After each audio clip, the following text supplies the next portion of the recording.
Vamos con un ejercicio de movimiento parabólico o de lanzamiento de proyectil. Bien, lo primero que debemos tener claro es que el movimiento parabólico se da cuando yo lanzo alguna partícula hacia el aire. La cuestión es que yo lo lanzo de manera recta, pero por efecto de la gravedad va a tomar una forma de parábola, por eso se le llama movimiento parabólico. Listo, pero en ese movimiento yo voy a inyectar una velocidad inicial al lanzar la partícula y esa velocidad inicial tendrá dos componentes. En la horizontal tendrá una velocidad en X y en la vertical tendrá una velocidad en Y. Pero sucede que estos dos tipos de movimiento hay que tratarlos de manera independiente. En X voy a usar las fórmulas del MRU y en Y voy a usar las fórmulas del MRV. Y la característica principal del MRU es que la velocidad es constante. Quiere decir que este V y X, y eso es importante, no va a cambiar, va a ser el mismo. Esa componente en X se va a repetir de principio a fin. De hecho, ustedes pueden ver en el dibujo que esta V y X no cambia de tamaño. El tamaño sigue siendo el mismo. Y si yo lo dibujara acá, tendría el mismo tamaño al llegar a impactar en el suelo, ¿no? En cambio, V y Y sí va a variar su velocidad. De hecho, aquí tiene un tamaño mucho más grande en comparación con el siguiente punto que analizamos. Y así se va a ir reduciendo. Y este punto es importante porque es uno de los puntos críticos. En este punto va a suceder que la partícula adquiere su altura máxima. Y en ese punto, como la altura es máxima, reduce su componente en Y en velocidad a cero. Quiere decir que aquí, en el eje Y, no hay velocidad, solamente hay en el eje X. Y luego, pues, esa velocidad en Y reaparece, pero ya sería negativa porque apunta hacia abajo. Y así va a ir aumentando hasta chocar con el suelo nuevamente. Bien, eso de manera general es el comportamiento de un movimiento parabólico o de un lanzamiento de proyectil. Vamos con una situación. Tenemos aquí, se lanza una pelota con una velocidad de 21 metros segundo y una inclinación de 65 grados con horizontal. Dice, determina la altura máxima y alcance cuando la pelota impacta el suelo. Entonces, lo primero que hay que hacer es traer las fórmulas del MRV, que son estas tres que están aquí básicamente. Y lo que vamos a hacer es tratar de alguna manera de relacionar estas variables con el eje Y, con la situación real que tenemos, ¿no? Por ejemplo, aquí la velocidad final sería en Y, la velocidad inicial en Y, la aceleración ya toma nombre, sería la aceleración de la gravedad que nosotros conocemos, ¿no? De 9.81 metros segundo cuadrado. Y la fórmula, si hacemos esa variante, nos va a quedar así. Velocidad final en Y igual a velocidad inicial en Y más la gravedad por el tiempo, y así con las dos otras fórmulas, ¿no? Esto lo hacemos más para no confundirnos, para tener claro qué es lo que vamos a reemplazar, pero es opcional. Si quieren usar las fórmulas como estaban antes, no hay ningún problema. Listo, entonces lo primero que haríamos sería tratar de hallar la altura máxima. Primero los datos. Los datos serían velocidad inicial, 21 metros segundo, tengo un ángulo de inclinación de 65 y la gravedad, pues que ya es un valor conocido. Lo primero, el primer paso que tengo que seguir es hallar las componentes de la velocidad, porque como vimos anteriormente en el gráfico, esa velocidad inicial está inclinada y no la puedo usar ni en X ni en Y, porque no está ni en X ni en Y, está en ambos ejes, y estando en ambos no la puedo utilizar en ninguno de los dos. Tengo que hacer esa diferenciación. Entonces, esta es la fórmula para hallar la componente en X, el vector velocidad inicial por el coseno del ángulo, y en Y sería el vector velocidad inicial por el seno del ángulo. Me da en X 8.87 y en Y 19.03, obviamente metros por segundo porque siguen siendo velocidades. Listo, entonces yo lo que voy a hacer es, para cuando me toque reemplazar fórmulas en X, utilizo 8.87, y cuando me toque reemplazar fórmulas en Y, utilizo 19.03. ¿Cuándo utilizo el 21? En ningún momento, porque ya lo utilicé. Este valor directamente no lo voy a utilizar. Ya lo utilicé para hallar las componentes. Listo, entonces la altura máxima se hallaría con esta fórmula, que sería la 2. Entonces F, velocidad final en Y al cuadrado, igual a la inicial al cuadrado, más 2 veces la gravedad por la altura.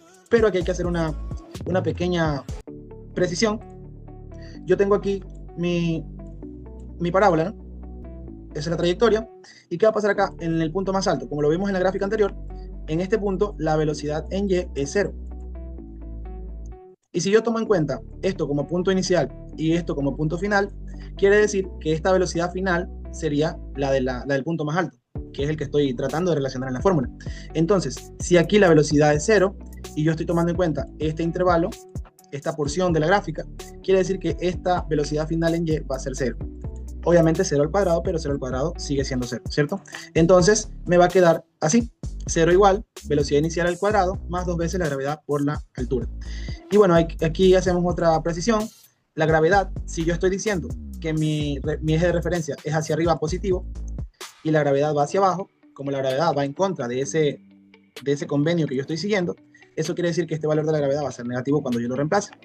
Y bueno, me puedo anticipar a eso también, y puedo decir que más por menos es menos, y este menos que está sumando, bueno, este valor que está restando, mejor dicho, pasaría al otro lado a sumar. Y me quedaría algo así. Ahora, si ustedes tienen otros recursos para poder despejar la fórmula, eso ya es cuestión de cada cual, ¿no? Yo les doy mi opción. Hay muchas maneras de ver un despeje de fórmula. Listo, entonces aquí lo que necesito que me quede solito es la y. Entonces 2 veces g está multiplicando, pasaría a dividir y me queda que y máxima va a ser velocidad inicial al cuadrado sobre 2 veces g. Obviamente yo establezco que esta y es máxima, ¿por qué?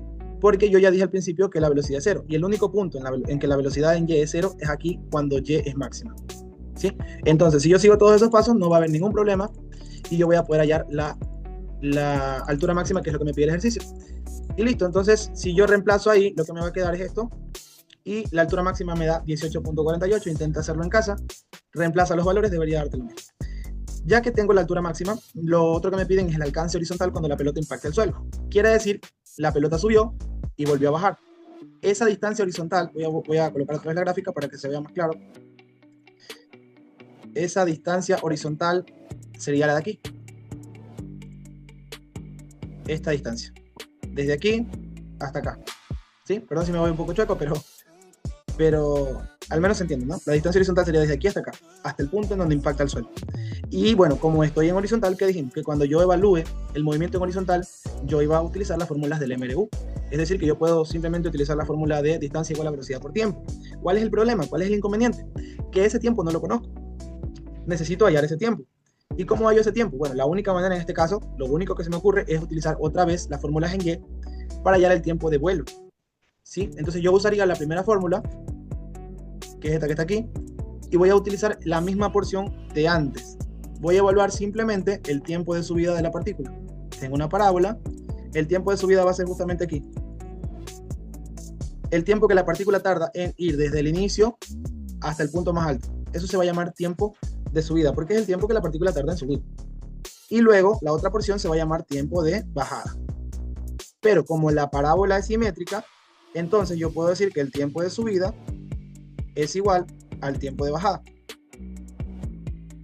Es decir, aquí tengo TS y acá también tengo TS. O lo que es lo mismo, el tiempo de vuelo, que es el valor que necesito, va a ser igual a 2 veces TS. Si yo tengo claro ese concepto, es buenísimo, porque yo puedo hallar el tiempo de subida, lo multiplico por 2 y ya tengo el tiempo de vuelo, que es el que necesito. Y es exactamente lo que vamos a hacer. Entonces voy a utilizar la primera fórmula del MRV. Vamos a utilizar la fórmula que dice velocidad final igual a velocidad inicial más gravedad por tiempo, y nos va a quedar esto. ¿Por qué me queda 0 en velocidad final? Porque como ya vimos, en el punto más alto, la altura es máxima, pero la velocidad en y es 0. Y como estamos utilizando las fórmulas de y, entonces me queda velocidad final 0. Eso es igual a la velocidad inicial más la gravedad por tiempo, aunque sabemos que aquí nos va a quedar negativo este factor porque la gravedad es negativa, ¿no? Entonces, hago el cambio, esto que está restando, por lo que la aceleración es negativa, esto que está restando pasaría a sumar y me queda que la velocidad inicial va a ser gravedad por tiempo y despejo el tiempo, y al final me queda que el tiempo de subida es la velocidad inicial sobre la gravedad, que me da un valor de 1.94 segundos. Pero ojo, ese es el tiempo que la partícula tarda en subir. Pero como yo dije, 2 veces este tiempo me da el tiempo de vuelo, que es el tiempo que estoy buscando. Entonces, el tiempo de vuelo sería 3.88 segundos. Y ahora sí, una vez que tengo el tiempo, ya puedo reemplazarlo en mi fórmula sencillita de MRV, que dice que la distancia es igual a la velocidad por el tiempo. Como la velocidad siempre fue la misma en X, ese valor es este mismo que está acá, 8.87. Lo multiplico por el tiempo que hallé y tengo como resultado la distancia o el alcance horizontal. Muchas gracias, chicos. Aquí les dejo un reto. Espero que lo logren resolver. Es muy parecido al ejercicio anterior. Éxito. Chao.